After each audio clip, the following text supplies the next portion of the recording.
Hi friends, అస్సలం వాలేకుమ్. Welcome back to our YouTube channel. Friends, ఇవాళ అయితే డైలీ వ్లాగ్ అండి. నేనైతే టిఫిన్ సెక్షన్గా ఇవాళ ఇడ్లీ చేశానండి. చూడండి, ఇడ్లీ అసలు ఎంత మెత్తగా ఉన్నాయో తెలుసా, దూదిలా ఉన్నాయండి. ఇడ్లీలోకి చట్నీ అయితే కంపల్సరీ కదా. నేనైతే ఏడ్చెనగుళ్ళును పచ్చనిపప్పు, తినేచెనపప్పు చట్నీ చేశానండి. టేస్ట్ అయితే అదిరిపోయిద్దండి. చూడండి, ఇడ్లీ ఎంత మెత్తగా ఉందో చూసారా, దూదిలాగా ఉన్నాయండి. ఈ ఇడ్లీలోకి కంపల్సరీ చట్నీ ఉండాల్సిందే. చూసారా, ఏడ్చెనగుళ్ళు తినేచెనపప్పు చట్నీ అండి. నేను గారి కూడా చేశాను.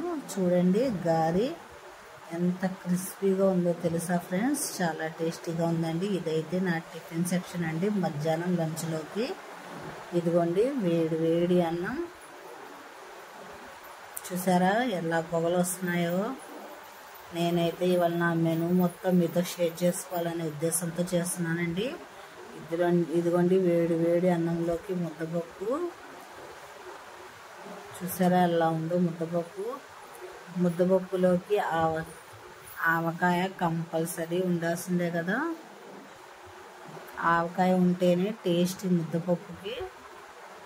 ఈ రెండు తర్వాత నంచుడు ఏదో ఒకటి కావాలి కదండి. దానికోసం నేను ఫ్రాన్స్ కోఫ్తా చేశానండి. ఈ రెసిపీ మీకు కావాల్సితే యూట్యూబ్లో చూడండి. ఇదైతే నా లంచ్లో కండి ఇవాళ.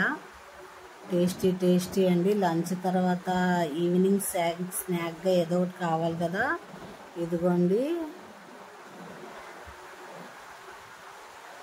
స్వీట్ కార్న్ అండి. అసలు టేస్ట్ అయితే అదిరిపోయిద్ది. ఇదైతే కూలింగ్ కేక్ అండి. ఈవినింగ్ స్నాక్స్గా అయితే నేను కేకును స్వీట్ కార్న్ అయితే కంపల్సరీగా తీసుకున్నానండి. దాని తర్వాత అయితే కొద్దిగా ఎంజాయ్ చేయాలి కదండి. ఇదిగోండి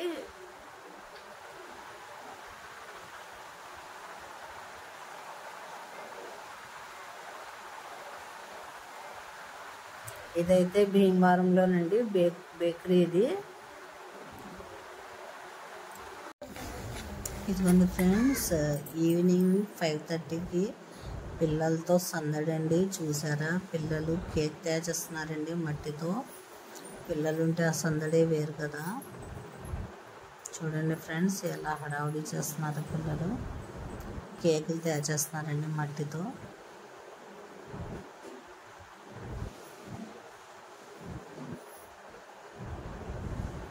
చూడండి ఎలా తయారు చేస్తున్నారో, ఎలా ఆడుకుంటున్నారు పిల్లలు.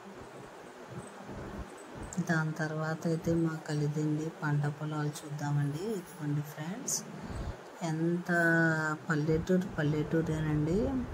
సిటీ లైఫ్లో ఈ పల్లెటూరి ఆనందాలు రావండి. ఎందుకంటే పల్లెటూరు నేచరే వేరండి. మనకి ఎన్ని కష్టాలు ఉన్నా సరే మనం వచ్చి నేచర్లో కాసేపు గడిపితే చాలండి. మనకి ఎన్నో కష్టాలు అన్నీ ఇదైపోతాయండి. చూసారా ఎంత బాగుందో నేచరు. చాలా బాగుంటుందండి పల్లెటూరు. సిటీ లైఫ్లో రాదు. దాని తర్వాత అయితే 6:30కి మాట్లాడండి. చూడండి, మేమైతే చిన్న రీల్స్ తీసుకున్నామండి. ఇప్పుడైతే నేను షుగర్ వాళ్ళకి ఎంతో బాగా పనిచేసే ఒక డ్రింక్ తయారు చేస్తున్నానండి. షుగర్ వాళ్ళు ఇది తీసుకుంటే రోజుకి ఒక్కసారైనా చాలండి. చాలా మంచిదండి, హెల్త్ బెనిఫిట్స్ అండి. నేనైతే కటోరా సబ్జాతో షుగర్ వాళ్ళకి పనిచేసే ఒక డ్రింక్ అనేది ప్రిపేర్ చేశానండి. ఇదైతే మా ఇంట్లో ఫేవరెట్ అండి. కటోరా అనేది వంటికి మంచి చలువ చేసిద్దండి. షుగర్ వాళ్ళకి బాగా పనిచేసిద్ది. ఇది ఎలా చేయాలో నేను ఒక్కసారి మీకు వీడియో అనేది తీస్తానండి. ఇదిగోండి షుగర్ వాళ్ళకి కదా, అందుకే కొద్దిగా సాల్ట్ అనేది యూస్ చేస్తున్నాను. నిమ్మకాయ కూడా వేయాలండి. ఇదైతే చాలా బాగుంటుందండి. టేస్ట్ కూడా అదిరిపోయిద్ది. రోజుకి 1 గ్లాస్ తీసుకున్నా చాలండి. మనకి ఎన్నో వ్యాధుల నుండి బయటపడవచ్చు. చూసారా, ఇప్పుడైతే 6:30కి కటోరా సబ్జాతో డ్రింక్ అయితే ప్రిపేర్ చేశాను. దాని తర్వాత నైట్ డిన్నర్లోకి లైట్ ఫుడ్ అండి. పెసరెట్ చేస్తున్నాను. ఇంకా ఇంత తిన్న తర్వాత నైట్ అనేది మనం లైట్ ఫుడ్ అయితే చాలా మంచిదండి. షుగర్ వాళ్ళకి పెసరెట్ అనేది చాలా మంచిదండి. దానికోసం ఉల్లిపాయ, క్యారెట్, పచ్చిమిర్చి సన్న పీసెస్గా కట్ చేసుకున్నానండి.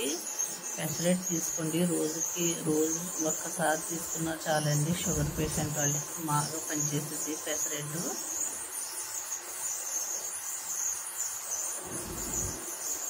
ఇవాళ వీడియో అయితే స్కిప్ చేయకుండా మొత్తం వాచ్ చేయండి ఫ్రెండ్స్. నేనైతే నా డైలీ వ్లాగ్ మీతో షేర్ చేసుకుంటున్నాను. చూసారా, పెసరెట్ ఎమ్మి కదా. దాని తర్వాత అయితే నేను ఒక బనానా అయితే యూజ్ చేసి ఒక బనానా తీసుకుంటానండి. ఏదో ఒక ఫ్రూట్ అండి, యాపిల్స్ అయితే యాపిల్స్, డ్రాగన్ ఫ్రూట్ అయితే డ్రాగన్ ఫ్రూట్, బనానా అయితే బనానా, ఏదో ఒకటి తీసుకోండి అంతే ఫ్రెండ్స్. ఇవాళ పొద్దు నుండి సాయంత్రం దాకా ఏమేమి మేము తింటాము అంతా మీతో షేర్ చేసుకున్నాను ఫ్రెండ్స్. బాయ్ ఫ్రెండ్స్, అలా